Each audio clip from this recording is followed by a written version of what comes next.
Have you ever been invited somewhere, not as a guest, but as the punchline?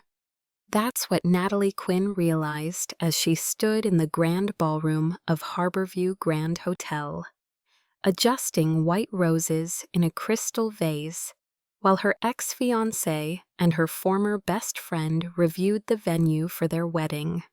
Their wedding, the invitation had arrived 3 weeks ago.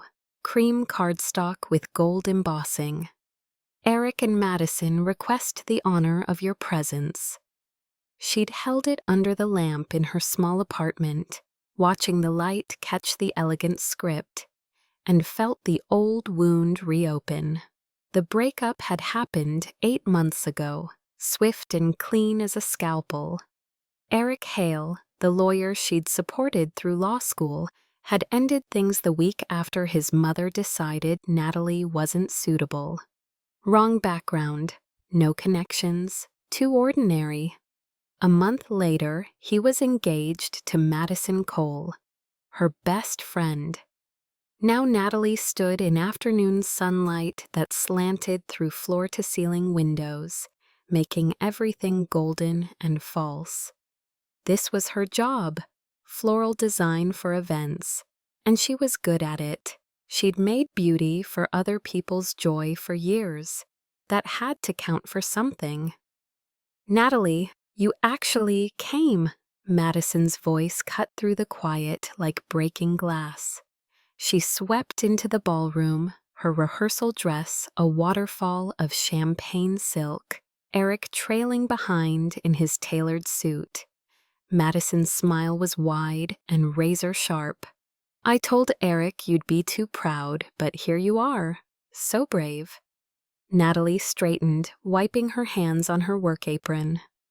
"I'm finishing the centerpieces, then I'll change for the ceremony." Eric's gaze flickered over her, quick, guilty, then away. He'd always been skilled at looking away. "The arrangements are beautiful," he offered, his lawyer's voice smooth and hollow. "You really have a gift." Madison looped her arm through his, possessive and gleaming. "Natalie, you're seated in the back row, near the column on the left. I wanted you closer, but seating charts are so complicated." Her laugh was bright and cold. "Family and close friends up front. I'm sure you understand." Natalie nodded once. She understood perfectly. She was being placed exactly where Madison wanted her, visible enough to witness her own irrelevance. They moved toward the stage, heads close together. Natalie bent to gather her tools, making herself invisible, when Madison's voice drifted back, deliberately loud. "The slideshow tonight is going to be perfect. All those memorable moments from Eric's past. Remember those pictures from the cafe when Natalie was waiting tables?" She laughed again. "People love a good transformation story." Eric murmured something inaudible. Madison's response carried clearly. "Oh, come on, she'll laugh about it. It's all in good fun. Besides, everyone loves seeing where people started." Natalie's hands stilled on the ribbon. The cafe days, when she'd worked 2 jobs to help Eric through law school. When she'd worn a stained apron and smiled through bone-deep exhaustion. When she'd believed they were building something together. They were going to display her poverty like entertainment. She set down the vase with exquisite care, because if she moved too quickly, something inside her might shatter. The golden light felt too bright now, the roses too perfect. Everything in this room was constructed to highlight what she'd lost. What do you do when you realize you've been invited to witness your own humiliation? 2 hours later, Natalie sat exactly where promised, back row near the column. She'd changed into a simple navy dress, the nicest thing she owned, though it looked plain beside the jewel-toned gowns that swished past her. Women in pearls and men in custom suits filled the front rows, their laughter easy and expensive. She recognized some from Eric's family gatherings, Boston society people who'd never quite looked at her directly when she was with him. "Natalie Quinn, isn't it?" She looked up. Linda Hale stood over her, Eric's mother, in a rose-colored suit that probably cost more than Natalie's monthly rent. Her smile was all surface. "Mrs. Hale." Natalie rose halfway in awkward courtesy. Linda waved her down with a manicured hand. "Please sit. I wanted to say the floral arrangements are absolutely lovely." She paused, her gaze sweeping over Natalie's dress, her bare neck, her modest shoes. "Are you here alone, dear?" The question landed with calculated precision. A few nearby guests turned, their curiosity polite and sharp. "Yes," Natalie said. Her voice came out steadier than she felt. "Just me." "How independent," Linda said, and the word dripped with pity, disguised as admiration. "Well, I'm sure you'll enjoy the evening. Eric and Madison have planned something memorable." She leaned closer, voice dropping to a confidential whisper. "Between us, I always knew Eric needed someone who could elevate his position. Madison has been a true blessing to this family." The unspoken comparison hung in the air. "You were never enough." Natalie managed a thin smile. "I'm happy for them." Linda patted her shoulder, brief, dismissive, and glided away, trailing expensive perfume. Natalie sank back against the column's cold marble. She stared at the stage, where a large projection screen loomed. A bridesmaid in lavender was testing equipment, cycling through images. Natalie caught a glimpse, herself younger, in that stained cafe apron, balancing a tray. The caption read, "Where it all began, for some of us." Her stomach dropped. Another image flashed, Natalie at a thrift store, holding up a dress, grinning. Eric had taken that picture, teasing her about her treasure hunting. Back then, it felt like an inside joke between people who loved each other. Now it would be public mockery. The bridesmaid noticed her watching and offered an apologetic smile. Or maybe it wasn't apologetic at all. Natalie stood abruptly. The room closed in, too bright, too loud, the laughter a physical pressure. She needed air. She needed escape. Her heels clicked against marble as she pushed toward the side exit, past waiters carrying champagne, past clusters of guests who didn't see her at all. She found the fire exit door, heavy and cold under her palm, and shoved through. The stairwell swallowed her, concrete and echoes and blessed emptiness. She leaned against the wall, pressing her fingers to her closed eyes. She would not cry here, not for them, but the hurt sat in her chest like something alive, and breathing around it took effort. "Why did you come?" The question echoed in her mind. Why did you let them do this? But she knew why. Some foolish part of her had hoped that seeing Eric again would prove she'd healed, that the breakup hadn't carved out something essential, that she could sit through his wedding with grace and walk away whole. Instead, she'd walked straight into their trap. Have you ever tried to prove you were strong, only to realize you'd given someone exactly what they wanted? Permission to hurt you again. If this story is already stirring something in you, stay with us.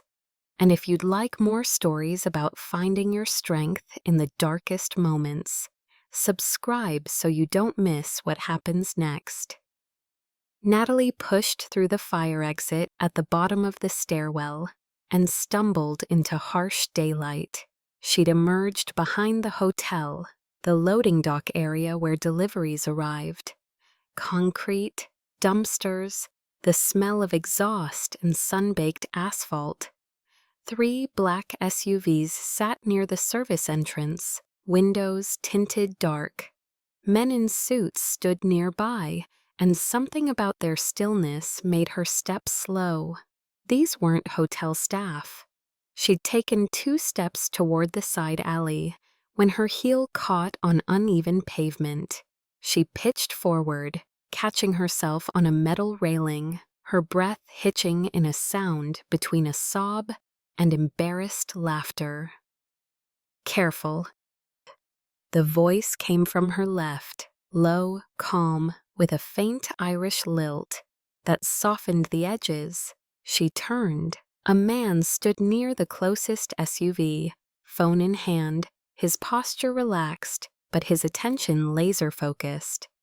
Tall, late 30s, dark hair touched with silver at the temples. His black suit looked effortless in a way Eric's expensive tailoring never achieved. His eyes, gray-blue and assessing, read her in a single glance. One of the suited men stepped forward, hand moving toward his jacket. "Sir." The man raised his hand, stopping him mid-motion. "It's fine, Colin." His gaze stayed on Natalie. "You're crying in my hotel. That's either terrible service or terrible company. Which is it?" Natalie touched her cheek, surprised to find wetness there. "I'm sorry, I didn't mean to. This is a service area, I shouldn't." "Who made you run your mascara like this in my hotel?" The question was direct, almost clinical. She blinked, trying to place him. "My hotel." Then recognition clicked. Declan Kane, owner of Harborview Grand and 6 other luxury properties across Boston. She'd seen his name on plaques, heard whispers from other vendors. Powerful, connected, dangerous, some said, though no one said it loudly. "I'm just an extra guest," she said quickly, trying to smooth her dress, wipe her face. "I'll go back inside." "You're not extra anything." He pocketed his phone, focus sharpening. "I know you. You fixed the bouquet for my sister's anniversary last year. The lilies were wilting. You stayed 2 hours past close to make it right. Wouldn't take a tip." The memory surfaced, a woman with kind eyes and Declan's sharp bone structure. Apologizing for a floral emergency. Natalie had stayed because it mattered to someone. It wasn't a big deal. It was to her. He studied her another moment, then gestured to Colin. "Get the scarf from the back seat and call the Sky Lounge. Tell them to send coffee." "Mr. Kane, you have the contractor meeting in reschedule." Colin's jaw tightened, but he moved without argument. He returned with a soft emerald scarf, which Declan took and held out to Natalie. "You're shaking. It's 70 degrees out." She looked down. He was right. Her hands trembled slightly. She took the scarf, the fabric impossibly soft, and wrapped it around her shoulders. It carried a faint scent of cedar and leather. "Come on," Declan said, nodding toward the service entrance. "You can tell me why you're crying at a wedding, or you can sit in silence and drink mediocre hotel coffee. Either way, you're not going back in there until you're ready." She should refuse, should thank him and leave. But the thought of returning to that ballroom, to the slideshow, to Linda Hale's pity, to Madison's triumphant smile. "Okay," she whispered. Declan nodded once and led her inside. The Sky Lounge wrapped the hotel's top floor in glass overlooking Boston Harbor. Sailboats drifted across dark water like white wings. Late afternoon sun turned the cityscape amber and rose. People paid thousands for this view on their wedding night. Natalie sat on a leather sofa, emerald scarf still around her shoulders, holding untouched coffee. Declan sat across from her, one arm draped over his chair, waiting without pressure. She didn't know why she told him. Maybe because he was a stranger. Maybe because he'd already seen her broken, so there was nothing left to hide. Or maybe because the way he listened, still intent without interruption, made her words feel like they mattered. "My ex-fiancé is getting married today," she began, voice distant. "Eric Hale, downstairs, in an hour." Declan's expression didn't change, but something flickered in his eyes. "Hale, the lawyer family, old Boston money." "Yes." She set down the coffee carefully. "We were together 3 years.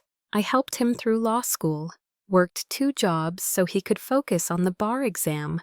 We were going to get married. Then his mother decided I wasn't suitable. Wrong background, no connections. I waited tables."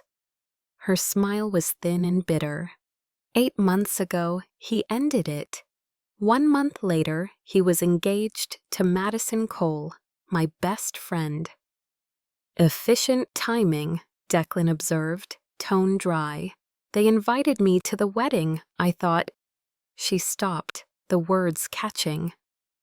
"I thought maybe it was an olive branch, proof we could all move forward. But Madison's showing a slideshow tonight. Pictures of me when I was struggling, captions mocking how I used to live. They invited me so 200 people could laugh at what I was." She looked at her hands, at the empty ring finger where Eric's promise once sat. "I'm the entertainment." Silence stretched between them, not uncomfortable, just full. "Eric Hale," Declan said finally, voice thoughtful. "Madison Cole. You know them?" "The Hale family's been pressuring me to sell shares in 2 properties, legal leverage, quiet threats about zoning violations and permit issues." His gaze sharpened. "Madison works in PR. She's been planting stories about my business dealings to speed up negotiations." Natalie looked up, startled. "I didn't know. Why would you?" He leaned forward slightly. "Let me ask you something. Do you want revenge, or do you want to stop feeling powerless?" The question landed like a key turning. "I don't want revenge," she said quietly.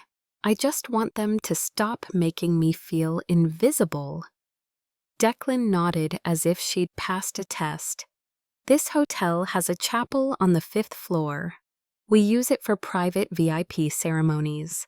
I have a lawyer on retainer and a pastor who officiates twice weekly. Both are in the building right now." She frowned, confused. "I don't understand." "If you sign a marriage contract with me in the next 30 minutes, he said, voice calm and businesslike, "I'll make sure that slideshow never plays. I'll walk into your ex's wedding reception with you as my wife and make it clear to the Hale family that you're under my protection. They won't dare touch you." Natalie stared. The room felt surreal. "You're joking." "I don't joke about contracts. Why would you do this?" Her voice rose slightly, disbelief sharpening into alarm. "You don't know me. This is insane." "It's practical," Declan corrected. "I need a wife, not for romance, but for image. I run hotels, yes. I also run other businesses, gray zone operations, the kind that make prosecutors and board members nervous." He said it without shame, just fact. "People call me Mafia, though I prefer entrepreneur with flexible ethics. Either way, I need to appear stable, respectable, a man with a hard-working, scandal-free wife." He gestured toward her. "You're a florist. You work with your hands. You have no criminal record, no scandalous past. You're exactly what I need. And right now, I'm exactly what you need. Someone powerful enough to make your ex-fiancé's family think twice. Natalie's heart hammered. This was madness, a business transaction dressed as rescue. It was the only way she'd walk back into that ballroom without being destroyed. "What do you get out of this?" she asked, barely above a whisper. "I told you, legitimacy, a shield from scrutiny." He leaned back, and perhaps the satisfaction of watching the Hale family reconsider their tactics. "For how long?" "1 year, maybe 2. We'll draft clear terms. You keep your shop, your independence. I'll fund your business, provide security, ensure no one harms you. In public, we're married. In private, we're business partners. When the contract ends, you walk away with enough money to build whatever life you want." It sounded too clean, too simple. "And if I say no?" Declan shrugged. "Then you go back downstairs, sit in your assigned seat, and watch them laugh at you. Your choice." The words hung sharp and inescapable. Your choice. Natalie closed her eyes. She thought of Madison's calculated smile, Linda Hale's pitying gaze, the slideshow waiting to display her poverty as punchline, the years she'd spent making herself smaller, quieter, easier to overlook. When she opened her eyes, Declan was watching her, patient, unmoved. "If I do this," she said slowly, "if I sign, do I have your word you'll protect me, not just from them, but from whatever comes with being connected to you?" "You have my word," he said. "Anyone who harms you answers to me. That includes my enemies." She believed him. She didn't know why, but she did. "Okay," she whispered. "Let's do it." The chapel on the 5th floor was small and unexpectedly beautiful, lit by dozens of candles that cast dancing shadows on cream-colored walls. Stained glass windows depicted abstract patterns rather than religious scenes, swirls of blue and gold that caught the late afternoon light and threw colored shadows across the stone floor. The space smelled of beeswax and old wood, and something faintly floral that might have been leftover incense, or might have been Natalie's imagination. It was the kind of place that invited quiet, that made even breathing feel like it should be done carefully, so as not to disturb the peace. Natalie stood at the small altar, still in her simple navy dress, feeling simultaneously overdressed and completely unprepared. The emerald scarf was draped over her shoulders, like an improvised veil, soft and expensive, and probably worth more than a month of her rent. She'd traded her worn heels, the ones with the slight scuff on the left toe that she'd been meaning to fix for months, for elegant black suede ones that Colin had somehow procured in her exact size in the 15 minutes it took to reach the chapel. They fit perfectly, which felt somehow symbolic of this entire surreal situation. Everything fitting perfectly when it should have been chaos. Declan stood beside her in his black suit, hands loose at his sides, his posture relaxed, but his attention focused. He'd buttoned his suit jacket, straightened his tie. If he was nervous about marrying a stranger, about binding himself legally and publicly to someone he'd known for less than an hour, his expression gave away nothing. The pastor was an older man with kind eyes behind wire-rimmed glasses and a voice made for comfort, warm and resonant, like aged whiskey. The lawyer, a sharp-eyed woman named Sarah Chen, in a perfectly tailored gray suit, stood off to the side with 2 contracts on the small table beside her, each page flagged with colored tabs marking where signatures would be needed. Colin and another security man whose name Natalie didn't know served as witnesses, their faces carefully neutral, professionally blank, probably having seen stranger things in their line of work. It felt dreamlike, unreal. Natalie's hands trembled slightly as the pastor began, his voice filling the small space with ancient words that had bound countless strangers and lovers and everything in between. Dearly beloved, we are gathered here today in the sight of God and these witnesses. She barely heard the words. Her mind kept circling the same disjointed thoughts. This isn't real. This is a performance. You're signing a contract, not giving your heart. This is business. This is survival. This isn't romance, it's rescue. Or maybe it's just a different kind of trap. How do you know? How can you possibly know? But beneath the panic and the surrealism, there was something else.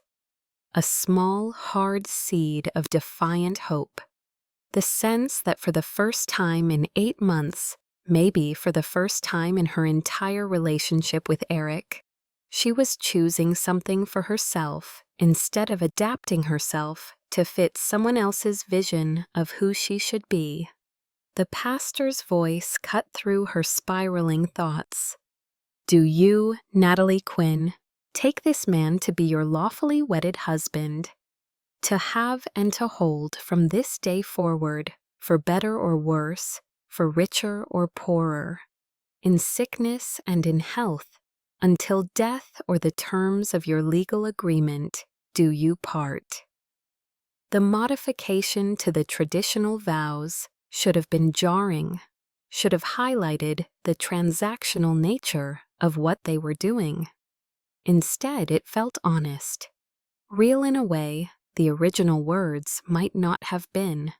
Her voice came out clear and steady, surprising her. I do. Declan's turn. The pastor repeated the question with his name. No hesitation, no pause. I do. Sarah Chen stepped forward with the rings, producing them from a small velvet box that looked too expensive to have been grabbed at the last minute.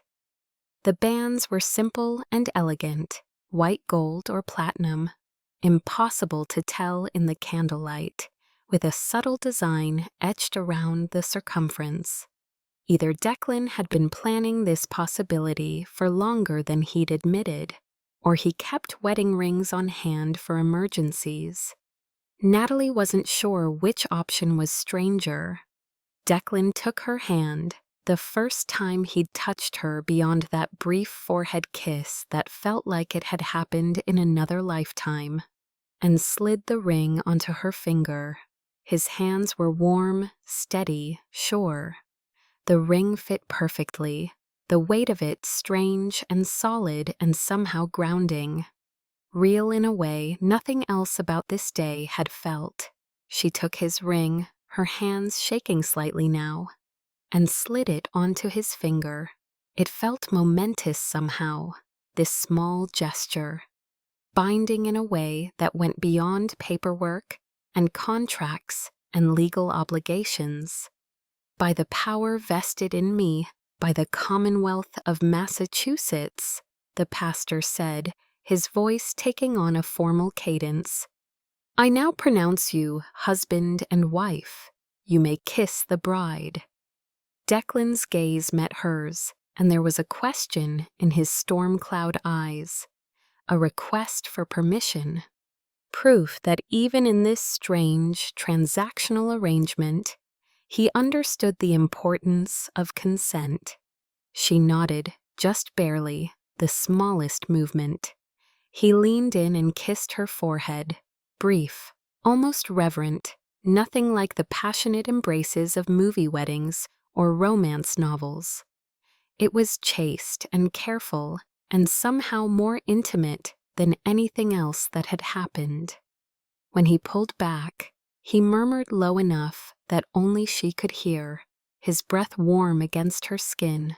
"From now on, you're protected. No one touches you without answering to me." It wasn't romance. It wasn't even affection. It was a promise. A vow more binding than the ones the pastor had recited. And somehow, that mattered more than any declaration of love could have. They signed the contracts, first the marriage license, official and legal, then the private agreement outlining terms and conditions and exit strategies. Sarah Chen notarized each document with practiced efficiency, her stamp making each page official and irrevocable. The pastor offered quiet congratulations that sounded genuine despite the unusual circumstances. 30 minutes from start to finish. 30 minutes to completely alter the trajectory of her life. Natalie Quinn was now Natalie Kane, at least on paper, at least for the next year or two, at least for long enough to prove to everyone who'd dismissed her that she was worth more than they'd ever understood. Colin checked his watch, the gesture subtle but purposeful. "Reception starts in 15 minutes, sir. They'll be beginning cocktail hour. The slideshow is scheduled for 8 o'clock. "Not anymore," Declan said flatly. "Take care of that, and have someone bring the car around to the main entrance. We'll be making an entrance, not sneaking in through the back." Colin's mouth twitched. Maybe a smile, maybe just acknowledgement of the theater they were about to perform. "Yes, sir." Declan turned to Natalie, offering his arm with the formal courtesy of someone who'd been raised with old-fashioned manners, despite his current reputation. "Ready?" She looked down at the ring on her finger, catching candlelight and throwing it back in small sparks, at the emerald scarf around her shoulders that marked her as under his protection, at this man who'd just made her untouchable, with 30 minutes and a contract. "Yes," she said, and meant it. "I'm ready." The ballroom glowed with golden light and champagne bubbles, and the satisfied hum of 200 people celebrating other people's happiness. Eric and Madison stood near the head table, greeting guests with practiced smiles, accepting congratulations with gracious nods. Madison's wedding dress was a masterpiece, layers of silk and lace that probably cost more than Natalie's car, with a train that required its own attendant to manage. Eric looked every inch the successful lawyer in his custom tuxedo, his Harvard Law cufflinks catching the light, his smile confident and easy. They looked perfect together, like they'd been designed by committee to represent success and aspiration, and everything Natalie would never be. The projection screen loomed behind them, dark and waiting. A technician stood nearby, laptop open, ready to start the slideshow at the appointed time. A few guests were already glancing at it with anticipation, having heard whispers about the entertaining retrospective that would trace Eric's journey from humble beginnings to this moment of triumph.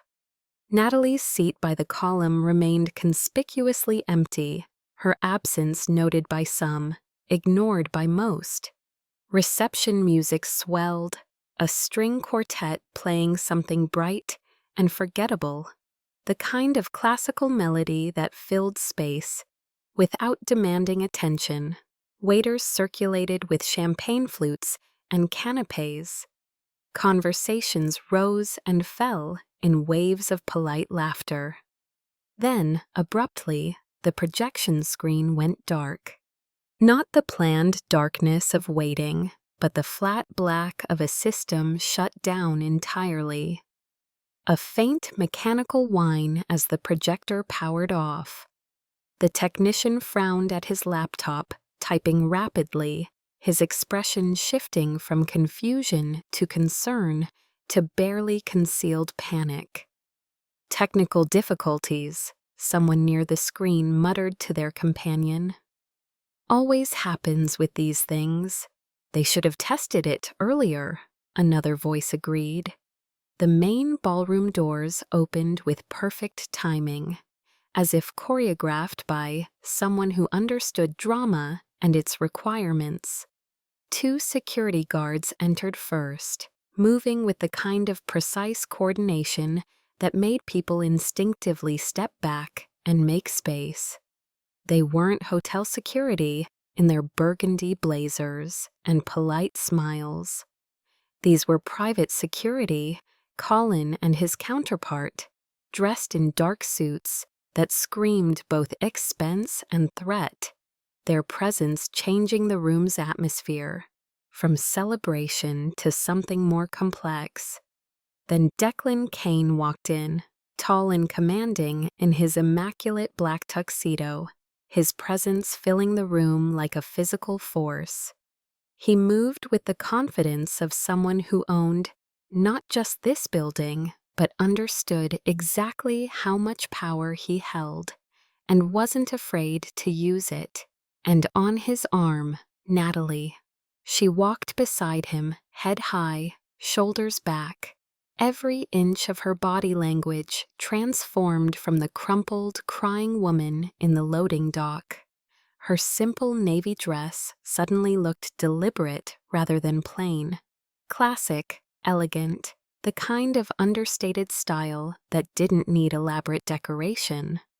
The emerald scarf glowed against her skin like liquid light, clearly expensive, clearly chosen. The diamond ring on her left hand caught every light in the room and threw it back in brilliant sparks, impossible to miss, impossible to ignore. She looked like someone who belonged exactly where she was, like someone who'd never doubted her place in this world, like someone who was very much not sitting in the back row by the column. The room fell silent with the abruptness of a record scratch, conversations dying mid-sentence, laughter cutting off, the string quartet faltering and trailing into confused quiet. Linda Hale's champagne glass froze halfway to her carefully painted lips, her expression shifting from polite pleasure to shocked recognition to something that might have been panic. Eric went pale, his lawyer's composure cracking like ice under pressure, his hand tightening on Madison's until she made a small sound of protest. Madison's smile locked in place, frozen and brittle, her eyes darting between Natalie and Declan and back again, trying to calculate what had shifted, trying to understand how the joke had somehow inverted, and finding no answer that made sense. The hotel manager materialized at Declan's elbow, a small, efficient man named Patterson, who'd probably been alerted by Colin 30 seconds ago. He took the microphone from the surprised bandleader with smooth apologies, his voice carrying across the silent ballroom with practiced ease. "Ladies and gentlemen, we're honored this evening by a special guest, Mr. Declan Kane, owner of Harborview Grand and the entire Kane Hospitality Group." Scattered, uncertain applause rippled through the crowd. People weren't sure whether they should clap or not, whether this was planned or an interruption, whether they were witnessing something wonderful or something terrible. Declan took the microphone with the ease of someone who'd addressed countless rooms, countless crowds, countless skeptical audiences who needed to be convinced or intimidated or charmed. His smile was polite, even warm, but his eyes held something colder, calculated. "Thank you, Patterson, and thank you all. I apologize for the interruption. I know this is Eric and Madison's special evening, and I wouldn't dream of overshadowing that. His tone was perfect, respectful, congratulatory, absolutely sincere. The lie was flawless. But I did want to share some news with friends and colleagues who've gathered here tonight. Just 1 hour ago, in our hotel's private chapel, I married this remarkable woman. He looked at Natalie, and for a heartbeat, the performance felt startlingly genuine. Like he actually saw her. Like she actually mattered beyond the contract and the revenge and the business arrangement. Natalie Kane, my wife. The room erupted in gasps and whispers and the sound of 200 people trying to process information that didn't fit their expectations. Someone's fork clattered against china. A glass tipped, champagne spilling across white linen. Conversations exploded in urgent, confused undertones. "We wanted something intimate," Declan continued, his voice carrying effortlessly over the chaos. "Something meaningful, a reminder that the most important commitments don't need elaborate productions or enormous audiences. Sometimes true partnership just needs two people choosing each other deliberately and honestly." Each word landed like a stone through glass, the message clear to anyone paying attention. Your enormous production is empty spectacle. Our quiet ceremony was real. Eric and Madison stood frozen at the head table, like wax figures in a museum display. Linda Hale's face flushed from pale to crimson, her mouth opening and closing soundlessly, her carefully maintained composure shattering.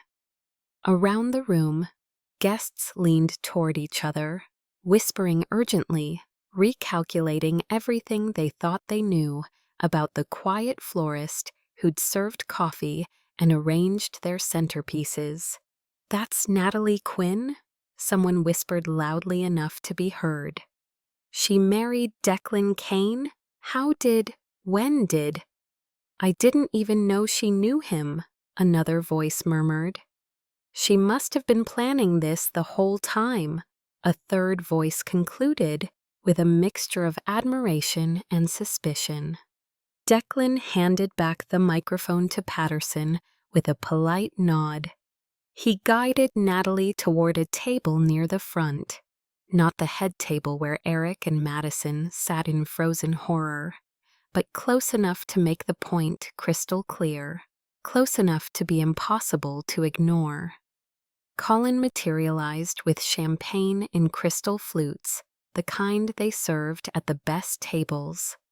Other security members positioned themselves strategically around the room, silent reminders of shifted power dynamics, of who actually controlled this space. Natalie sat, her heart pounding so hard against her ribs, she thought everyone could hear it hammering.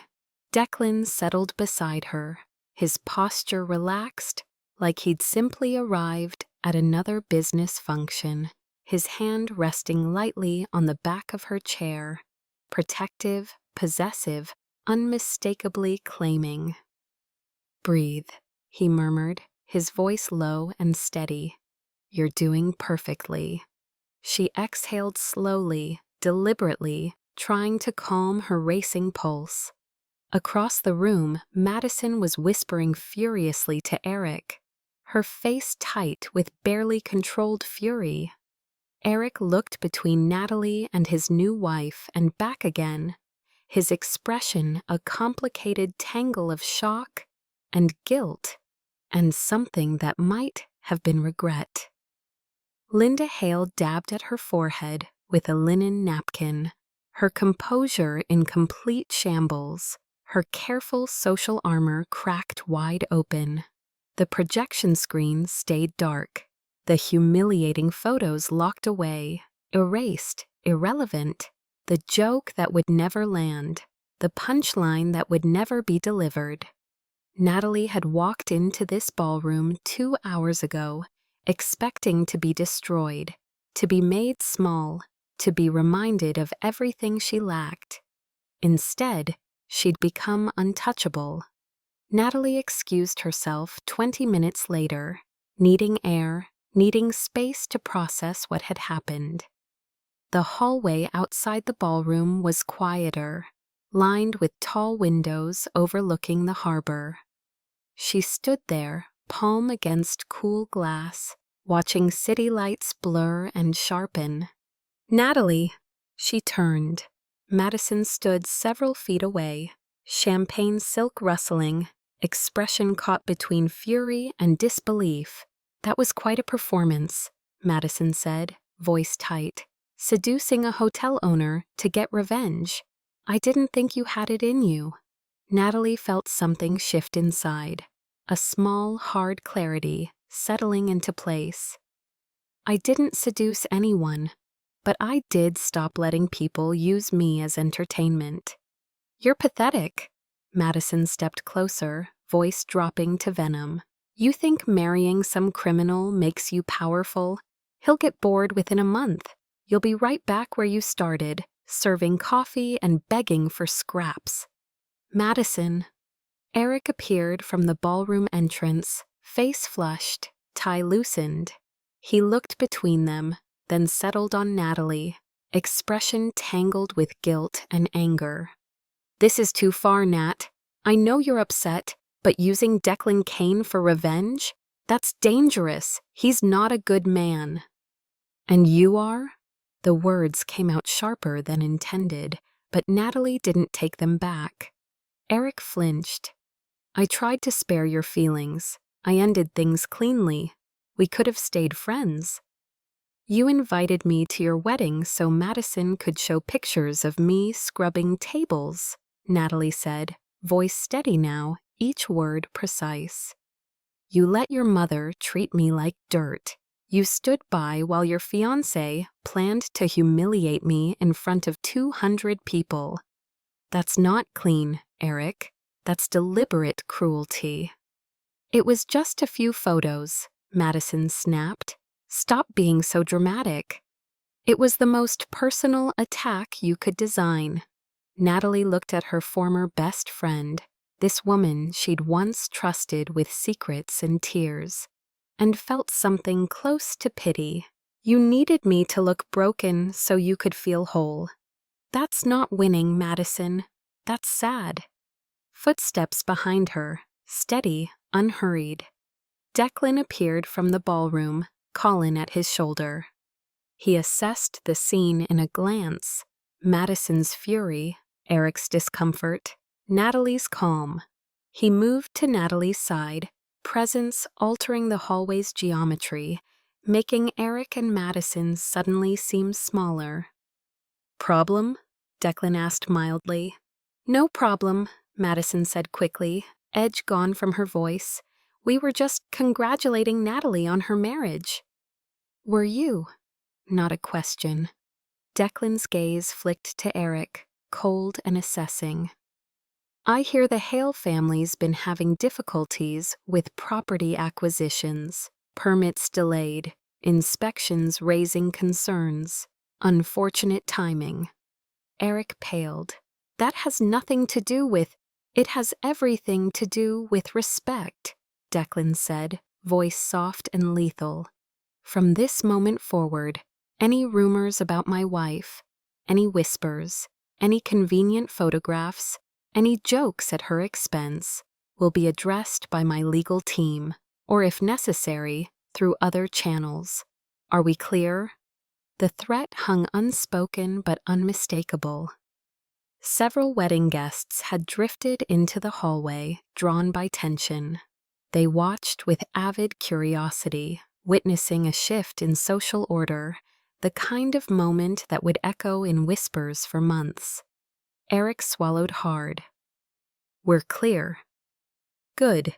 Declan's hand settled on Natalie's lower back, both protective and declarative. "Enjoy your wedding. My wife and I have other plans." He guided Natalie toward the elevator, Colin clearing a path through lingering guests. Natalie didn't look back. She didn't need to. She could feel Madison's fury and Eric's humiliation burning behind her like distant stars, bright and angry and for the first time, powerless to touch her. In the elevator, as doors slid shut, Declan glanced at her. "You okay?" She nodded slowly, testing the truth of it. "Yeah, I think I am." "Good," he said, "because that look you gave her, the pity, that was more effective than any revenge I've ever seen." Natalie smiled faintly. It hadn't felt like revenge. It had felt like finally letting go. 3 weeks later, Natalie stood in her small flower shop near Boston Harbor, arranging tulips in a copper vase. The shop was hers, or would be, once paperwork cleared. Declan had secured the lease, set up accounts, handed her the keys without ceremony. "You said you wanted your own space. Here it is." It was more than she'd imagined. Bright windows, good natural light, room to grow. The bell above the door chimed. Her mother walked in, gray hair tucked under a rain-damp scarf, expression mixing concern and curiosity. "Natalie." "Mom?" Natalie came around the counter, pulling her into a hug. They'd talked by phone, brief, careful, but this was their first meeting since the wedding. Her mother held her at arm's length, studying her face. "You look different, calmer." "I feel different," Natalie admitted. She gestured to the shop, the flowers, the organized chaos of new beginnings. "Declan helped me establish this. It's a real business now, not just a side job." "Declan Kane, your husband." Her mother's tone was neutral, but the question underneath was clear. "Is this real, or are you in danger?" Natalie poured tea from the small kettle she kept in the back. They sat at a work table surrounded by ribbon spools and pruning shears, rain providing soft percussion against windows. "It started as a contract," Natalie said quietly, hands wrapped around her mug. "He needed a wife for appearances. I needed protection from Eric and Madison. We signed papers, made it legal." Her mother's brow furrowed. "That sounds transactional." It was. Natalie looked at her ring, the simple band that had become familiar, a quiet weight. "But Declan's been respectful. He doesn't push. He doesn't expect anything beyond our agreement. He funded this shop with no strings attached. He checks in to make sure I'm not overwhelmed. He's careful with me." "Careful isn't love, sweetheart." "I know." Natalie met her mother's gaze. "But it's more than I had before. And maybe, given time, it could become something genuine. Or maybe when the contract ends, we'll part ways, and I'll have built a life I'm proud of. Either way, I'm choosing myself this time, not just surviving, actually choosing." Her mother reached across the table, squeezing her hand. "Then I'm proud of you." They sat in comfortable silence, sipping tea, watching rain trace patterns on glass. Outside, the harbor stretched gray and restless, but inside, the shop felt warm and safe, a small sanctuary Natalie had carved out for herself. The bell chimed again.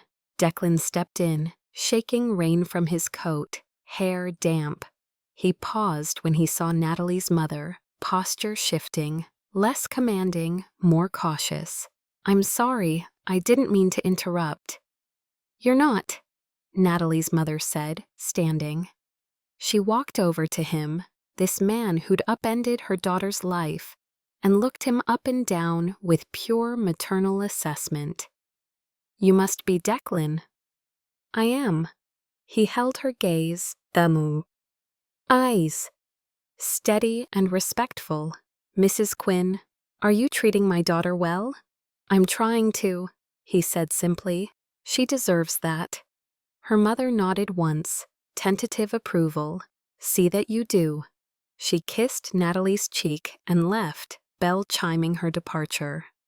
Declan looked at Natalie, faint smile tugging his mouth. Did I pass? Barely, she said, but she was smiling too. He walked over, picked up a stray tulip stem, examined it with the focus he brought to everything. I have a business dinner tonight. I'll be late. But I wanted to check. Are you comfortable at the penthouse? If you'd rather have your own apartment. I'm comfortable, she said, and she was. The penthouse was vast and impersonal, but Declan had given her a private room with a lock, full autonomy. He never entered without knocking, never assumed. You've kept every promise, Declan. He set the tulip down, expression softening in a way she rarely saw. That's the baseline, Natalie, not the goal. She thought about that, the difference between minimum and aspiration, between contract and genuine care. They weren't at love yet, but they were building something, brick by careful brick. What do you need from me? She asked. For this to work. Honesty, he said. Tell me when it's too much. Tell me when you need space. Tell me if you want out. And what do you need? He hesitated, and in that pause, she saw something rare, uncertainty, vulnerability. Time, he said finally, to prove I'm not just what people assume, that I can be better. It wasn't a love confession.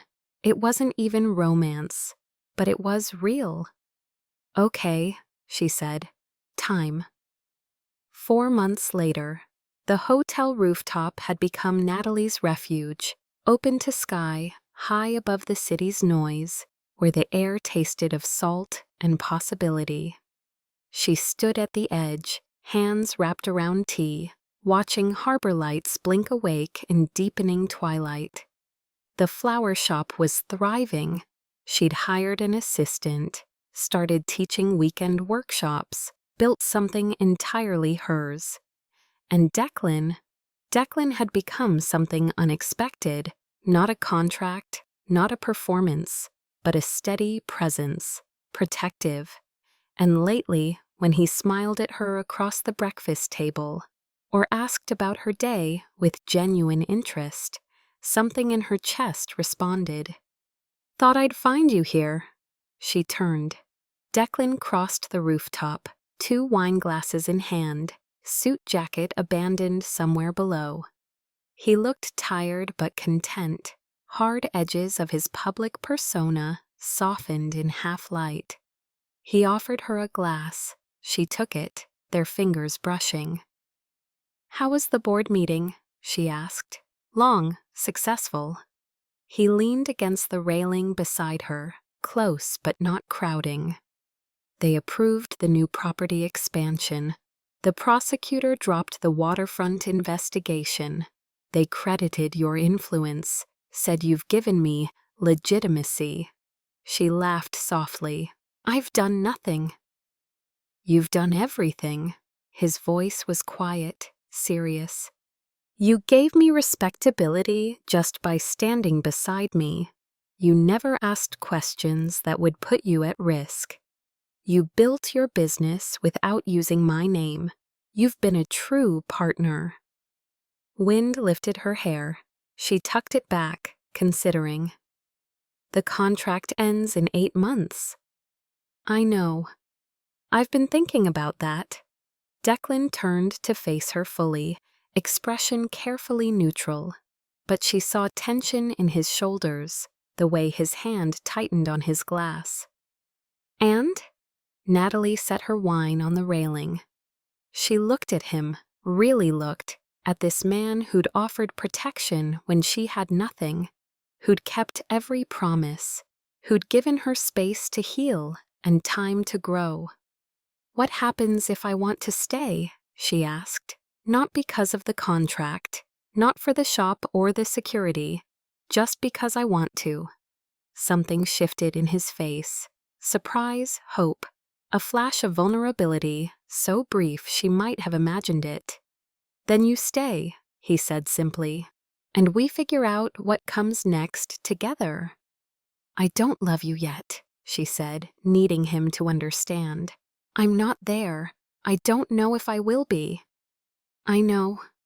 He reached out slowly, giving her time to pull away, and when she didn't, he cupped her face gently. "But I'm falling, Natalie. I've been falling since you looked at Madison with compassion instead of hatred, since you thanked me for the shop instead of expecting it, since you made my sister laugh at dinner." His thumb brushed her cheekbone. "So take your time. I'll wait." She thought about Eric, who'd never waited for anything, who'd chosen ambition over love and convenience over courage, who'd looked at her and seen only deficiency. She thought about Madison, who'd needed to tear others down to feel elevated. And then she thought about Declan, complicated, dangerous, deeply flawed, who'd seen her broken in an alley and offered not pity, but power, who'd given her tools to rebuild and never demanded gratitude. "I'm scared," she admitted, "of trusting wrong again." "Then we'll go slow," he said, "with clear boundaries and open doors. You want to leave, you leave. You want space, usawom, you have it. But if you stay, if you choose me, I'll spend every day proving I'm worth that choice." That was the difference. Eric had asked her to shrink. Declan asked her to grow. She rose on her toes and kissed him, not the brief, performative kiss from the chapel, but something real, tentative, full of questions and careful hope. When she pulled back, he was smiling, a rare, unguarded expression that transformed his entire face. "So that's a yes?" he asked. "It's a maybe," she said. "A maybe that feels like the most inspirational decision I've ever made. Choosing to build something genuine instead of running from something broken." "I'll take a maybe," he murmured. They stood together as night fell completely, the city spreading below like a constellation of promises.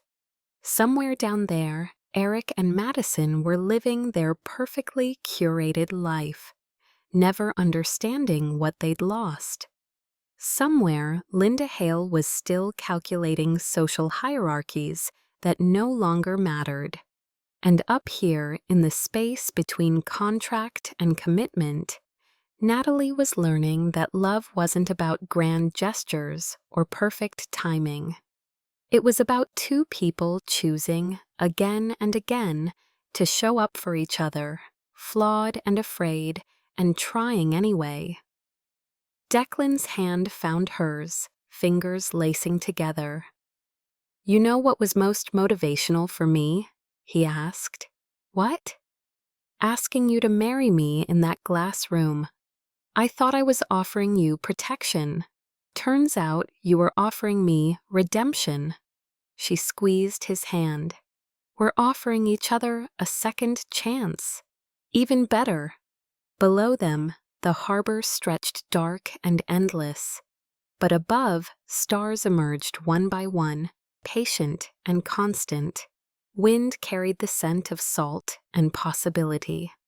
And for the first time in longer than she could remember, Natalie felt something unfurl in her chest. Not love, not yet, but the quiet, radical belief that maybe, just maybe, she was exactly where she was supposed to be. Sometimes the most dangerous thing you can do is stay, and sometimes it's the bravest. Declan pulled her closer, and she let him, this man who'd walked into her worst day and turned it into a new beginning. They didn't need the mafia drama or the romance novel perfection. They just needed this, the choice to keep choosing. And that, Natalie thought as she rested her head against his shoulder, was enough. for now, for always, enough.